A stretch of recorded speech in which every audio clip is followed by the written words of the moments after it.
तर भारतरत्न डॉक्टर बाबासाहेब आंबेडकर यांचं आंतरराष्ट्रीय स्मारक दादर येथील इंदू मिलच्या जागेत साकारलं जात आहे। डॉक्टर बाबासाहेब आंबेडकर यांचे इंदू मिल येथील स्मारक कधी होणार हा प्रश्न सतत विचारला जातोय।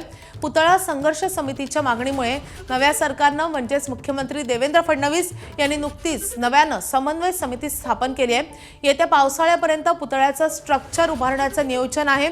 तर पुतळ्याच्या उभारणीमध्ये अडचणी न उद्भवल्यास पुढच्या महापरिनिर्वाण दिनी डॉक्टर बाबासाहेब आंबेडकर यांचं आंतरराष्ट्रीय स्मारकाचं लोकार्पण होऊ शकणार आहे, असं स्मारक समितीकडून सांगण्यात येत आहे। सध्या स्मारकाचं 50% काम झालं असून पुतळ्याची उभारणी हे प्रकल्पातील आव्हान आहे।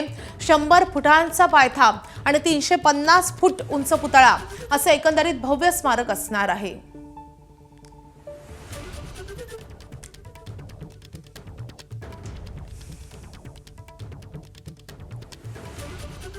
आजच्या प्रसंगी मी एवढंच सांगतो की आपण प्रयत्न करूया की आनंदराजजींनी मगाशी सांगितलं की काही अजून आपल्याला व्यवस्था केल्या पाहिजे, त्या व्यवस्था तर आपण करूच, पण पुढच्या आपल्या महापरिनिर्वाण दिनाच्या पूर्वी शक्यतोवर आपल्या इंदू मिलचं जे स्मारक आहे ते स्मारक पूर्ण व्हावं अशा प्रकारचा प्रयत्न आपण करूया। एबीपी माझा, उघडा डोळे बघा नीट।